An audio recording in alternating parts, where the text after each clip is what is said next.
Ryan here, setthepacetriathlon.com, and we're doing yet another live video talking about another race course. And today we're talking about Ironman California, and we're going to talk about the run course. So I talked about the swim, the bike, we talk about weather, talk about transition, talk about what your spectators should be doing, talk about the event schedule, the event guide, all kinds of other stuff. So make sure you're signed up, set your notifications to get notifications for the page.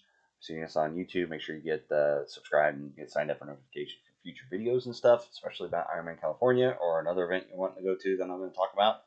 I personally am not doing this race, but I've made training plans. I've got athletes doing it, so I kind of do this kind of stuff for them anyway. And I thought, hey, I'll just go ahead and record it and put it out there just in case other people want to see it. Now, I live in Kansas City. This is out in California. I'm going off of what most of us have to go with if we're going to a destination race. We got the website, Google Maps, weather.com. There's Facebook groups. There's local people that could put information there as well, and might have talked about it as well. But being thousands of miles away, this is the best we got.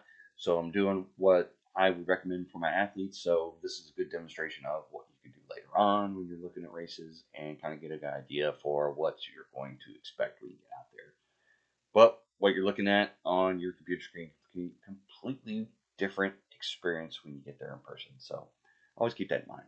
But we're going to dive in there. We're looking at I'm in California. I've got the comments pulled up. So if you got a comment during the live broadcast of this, you can put it up in there. I can see what you put in there. So if you got any questions or anything, you can write those in there.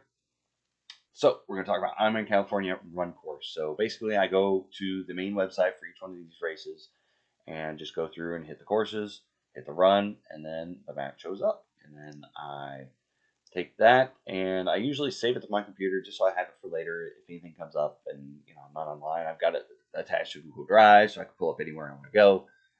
If you don't have the internet or something like that, you can download it to your phone and take it with you wherever you want to go, that type of thing. So anyway, it's always good to have a backup copy.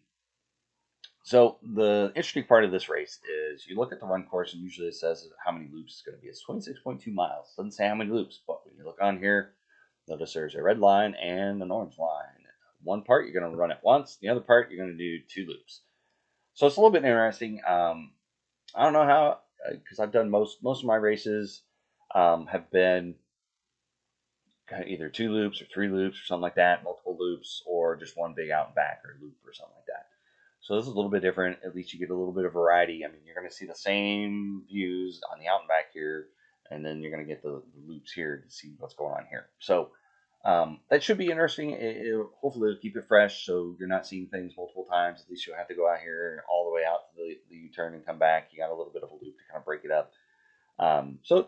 Just depending on your perspective, there's a little bit of variety here, so you're not looking at the same thing multiple times. I know some people get a little frustrated with the loop situation, but it is what it is. They got to get 26.2 miles in wherever they can.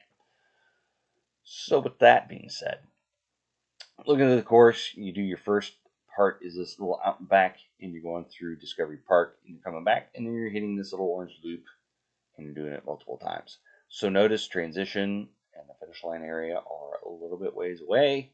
More than likely, they'll have a shuttle system to get you back to transition because this is going to be where they put all of your stuff.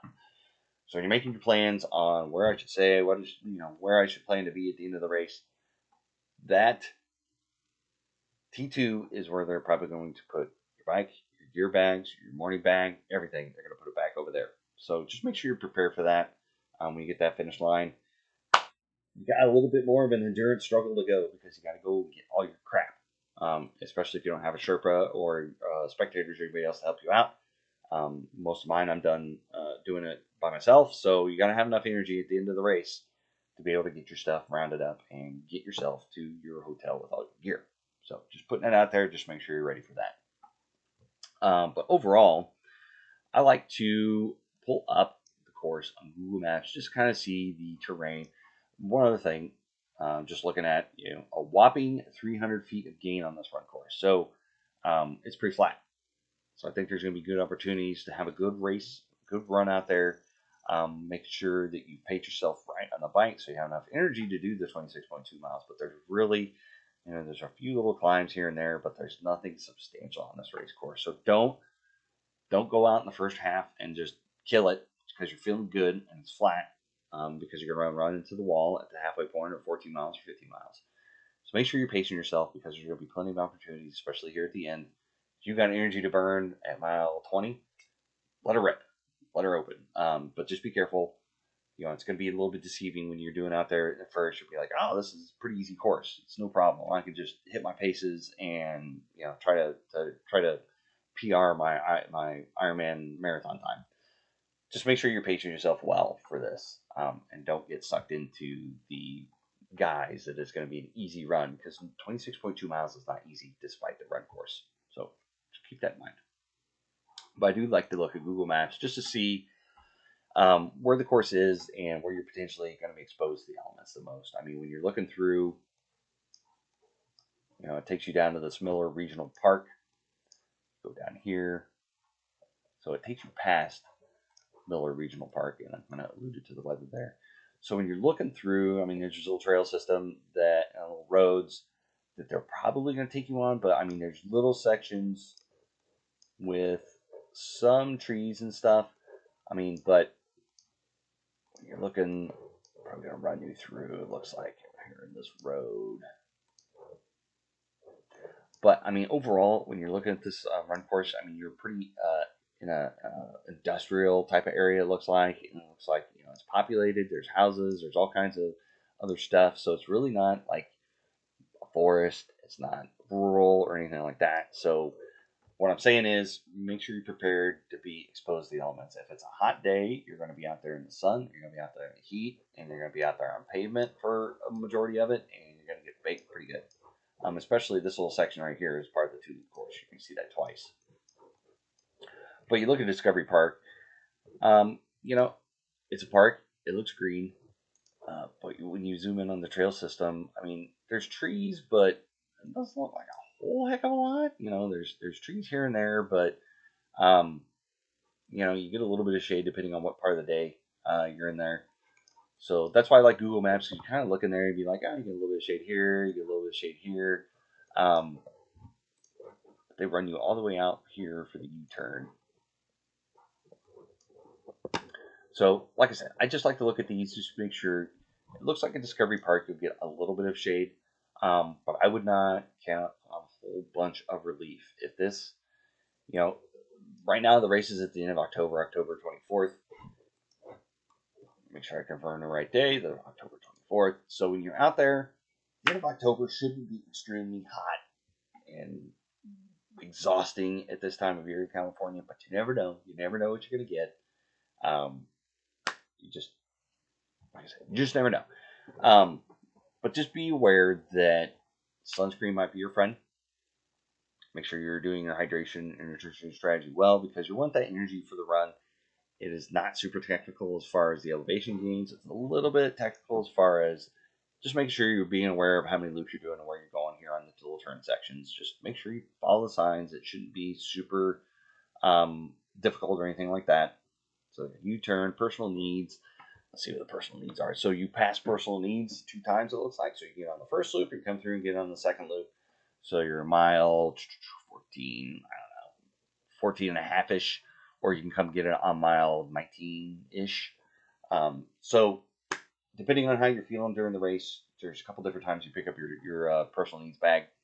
But other than that, I mean, like I said, the elevation is not killer. Just make sure you're pacing yourself. You're not getting sucked into thinking, oh, this is super easy, I'm going to just crush it.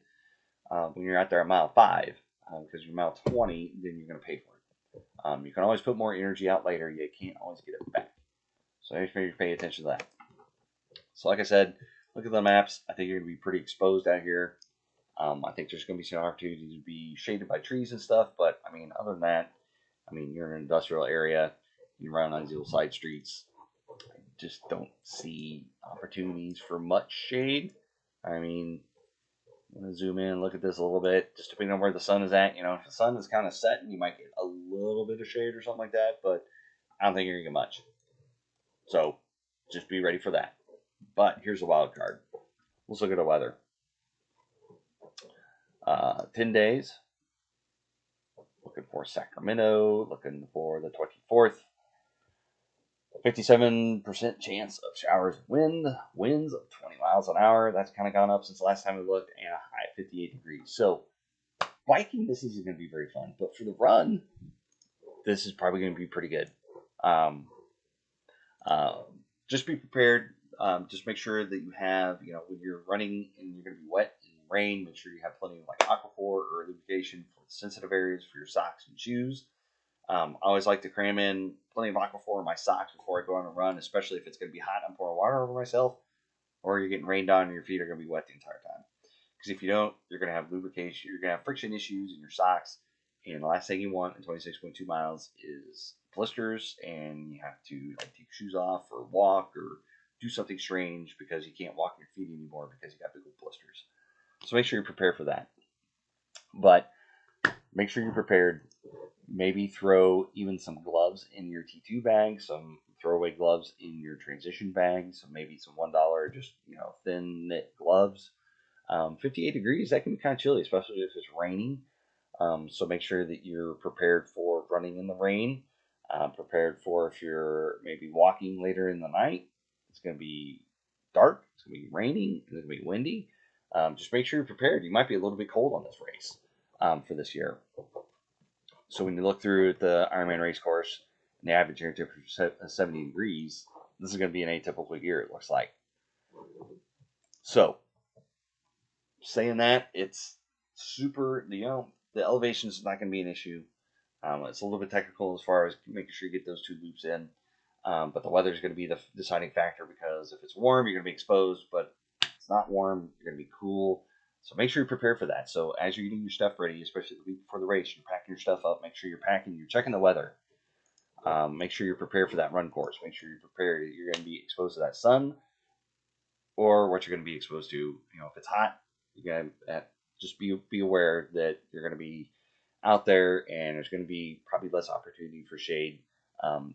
Maybe would hope for if it's sunny and warm, but it looks like it's going to be cool. So make sure you're prepared for that. Make sure you read the course map. If you get anything out of this, hopefully you're at least looking at the map and looking at the run course and being prepared. Be like, oh yeah, this is only an out and back, and then there's two loops over here. There's not that much elevation gain. Look at Google Maps. I'm going to be exposed. Looking at the weather, just prepared for whatever I need.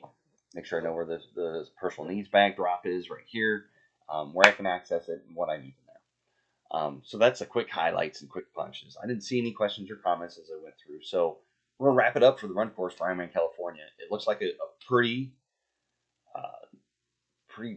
friendly course as far as the elevation goes. The weather for 2021 is looking a little bit interesting for the run, so it could be a little wet, a little bit cold, so make sure you're ready for that. If this video helps you out, give it a like. If you didn't like it, put it in the comments why. What do you think I should add in there? Maybe I missed something. Especially if you're going to be doing this in the dark, maybe you need a headlamp or something like that. Put that in there. If I missed something, or you think the course is really a lot tougher than the elevation profile suggests, just let me know about that. If you see it on YouTube, give it a like there, give me a subscribe, hit the notification button so the future posts that I do specifically about the weather, about transition, about the athlete guide, and all that kinds of other stuff, make sure you get the notifications for that. So hopefully this helps you out. Good luck with taper, good luck with race day, and we'll see you at the finish line. I want to see pictures of your medals all over the page. So good luck, and we'll see you out there.